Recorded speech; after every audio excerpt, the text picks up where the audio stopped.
Start. सुप्रभात। आज हम पढ़ेंगे गुरदयाल सिंह की रचना सपनों के से दिन। यह पाठ पंजाबी लेखक गुरदयाल सिंह की आत्मकथा का एक अंश है। इसमें लेखक ने अपने बचपन के उन आनंदमयी दिनों का चित्रण किया है जब खेलते खेलते चोट लगती, हाथ पैर छिल जाते, तब चोट लगने के बावजूद घर जाकर माता पिता तथा बहनों की डांट खानी पड़ती। कुछ क्षण बाद फिर वही खेल मन को गुदगुदाने लगता। लेखक ने अपने स्कूली जीवन के अनुभवों को वर्णित करते हुए कहा है, उन दिनों स्कूल का वातावरण बहुत ही नीरस एवं भय उत्पन्न करने वाला हुआ करता था। लेखक ने अपनी आत्मकथा के इस अंश में स्पष्ट किया है कि बचपन में सभी बच्चों का हाल एक जैसा होता है। मध्यम वर्गीय परिवार के बच्चे बेतरतीब व मैले से कपड़े पहने छोटी छोटी गलियों में खेलते कूदते फिरते थे।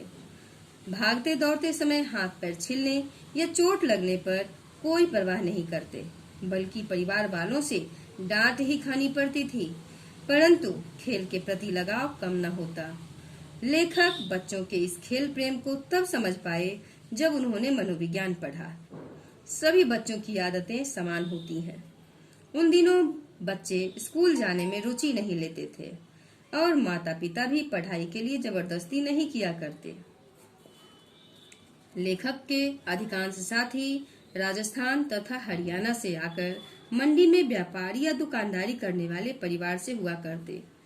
उनकी बोली कम समझ में आती, उनके कुछ शब्द सुनकर लेखक को हंसी भी आती, पर खेलने की बात सभी भली प्रकार समझ जाया करते। बचपन में हरी भरी घास और रंग बिरंगे फूलों की सुगंध बहुत अच्छी लगती थी।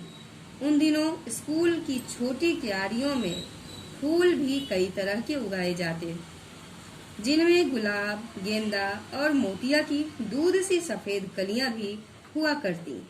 ये कलियां इतनी सुंदर और खुशबूदार होती थीं कि लेखक चंदू चपरासी से आंख बचाकर कभी कभार एक दो तोड़ लिया करते और उन्हें कुछ देर सूंघकर या तो जेब में डाल लेते, जिसे माँ धोने वक्त निकालती, या स्वयं ही स्कूल से बाहर आने वक्त तोड़ ताड़ कर फेंक दिया करते। जब अगली श्रेणी में दाखिल होते तो कुछ बड़े सयाने होने के एहसास से उत्साहित भी होते, परंतु दूसरी ओर नई पुरानी कॉपियों किताबों से न जाने कैसी बात आती। उन्हीं मास्टरों के डर से कांपने लगते जो पिछली श्रेणियों में पढ़ा चुके होते। उन दिनों स्कूल में शुरू साल में 1-1.5 महीना पढ़ाई हुआ करती, फिर 1.5-2 महीने की छुट्टी शुरू हो जाया करती थी।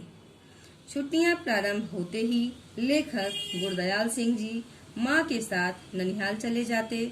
वहाँ नानी खूब दूध दही मक्खन खिलाती, बहुत प्यार करती।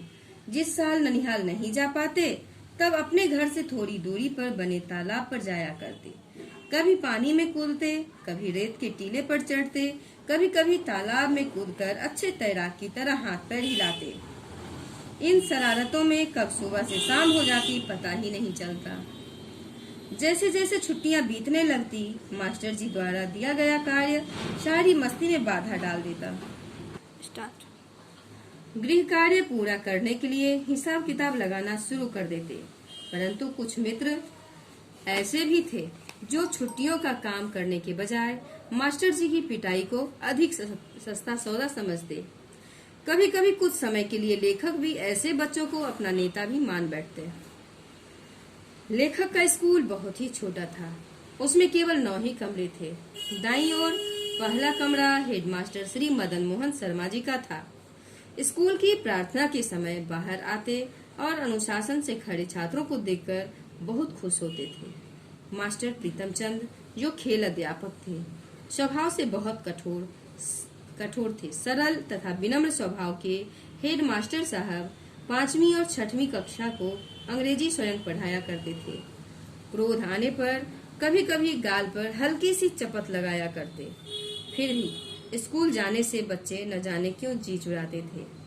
कभी कभी ऐसी सभी स्थितियों के रहते हुए भी स्कूल उस समय अच्छा लगता जब खेल अध्यापक स्काउटिंग का अभ्यास कराते। नीली पीली झंडियां हाथों में पकड़वाकर ऊपर नीचे दाएं बाएं करवाते और गलती न करने पर जब वह शाबाश कहते तो ऐसा लगता कि लेखक या उसके मित्रों ने किसी फौज के सभी तमगे अर्थात मेडल को जीत लिया हो। हेडमास्टर साहब लेखक को हर वर्ष किसी धनी लड़के की पुस्तकें दिलवा दिया करते। यद्यपि उन दिनों नई किताबें भी बहुत कम कीमत में आ जाया करती, परंतु मध्यम वर्गीय परिवार के लिए 1 रुपये की भी बहुत कीमत होती थी। अपने परिवार में लेखक ही पहला लड़का था जो स्कूल जाने लगा था। लेखक को नई श्रेणी में पहुंचने पर कभी कोई विशेष प्रसन्नता नहीं होती थी। वह सदैव पढ़ाई का बोझ बढ़ने और अध्यापकों द्वारा भयभीत रहता था। वह समय दूसरे विश्व युद्ध का था। नाभा रियासत के राजा को अंग्रेजों ने वर्ष 1923 में गिरफ्तार कर लिया था, जिनका कोडाईकनाल तमिलनाडु में देहांत हो गया था। उनका बेटा विलायत में पढ़ रहा था। उन दिनों अंग्रेज फौज में भर्ती करने के लिए नौटंकी वालों को साथ लेकर गांव में आया करते थे। वे नौटंकी में फौजियों का सुखी जीवन दिखाकर लोगों को फौज में भर्ती होने के लिए आकर्षित किया करते। स्काउटिंग की वर्दी पहनकर परेड करते समय लेखक भी फौजी होने का अनुभव करता था। मास्टर प्रीतम चंद का ठिकना कद, गठीला शरीर, दागों भरा चेहरा, बाज सी आंखें, चमड़े के चौड़े पंजे वाली बूट सभी लोगों का ध्यान खींचती। उनका सजा देने का तरीका बर्बर था। वह लेखक को 4ठी कक्षा में फारसी पढ़ाने लगे थे। एक बार उन्होंने कार्य न करने पर लड़कों को मुर्गा बना दिया। जब यह दृश्य हेडमास्टर साहब ने देखा, बहुत क्रोधित हुए। उन्होंने शिक्षा विभाग के डायरेक्टर को शिकायत लिख भेजी और प्रीतम चंद को मुअत्तल कर दिया। एक बार लेखक ने देखा कि प्रीतम चंद भिंगोए हुए बादामों का छिलका उतारकर पिंजरे में बंद तोतों को खिला रहे थे और उनसे बातें कर रहे थे। उनका यह व्यवहार स्कूल के कठोरतापूर्ण व्यवहार से सर्वथा भिन्न था। यह सब कुछ आश्चर्यजनक ही लग रहा था। अतः इस आत्मकथा में लेखक ने अपने जीवन के आरंभिक वर्षों का इतना सहज स्वाभाविक वर्णन किया है कि पाठक सहज ही उनमें अपनी छवि ढूंढने लगता है। लेखक एक अत्यंत गरीब परिवार से संबंधित थे और परिवार की गरीबी का वर्णन बहुत ही सच्चाई से किया है। लेखक का छुट्टियों में गृह कार्य करने का वर्णन एक अन्य रोचक प्रसंग है जो छात्रों को अपने से बांध लेता है। प्रस्तुत पाठ छात्रों के लिए अत्यंत मनोहारी एवं रोचक है। धन्यवाद।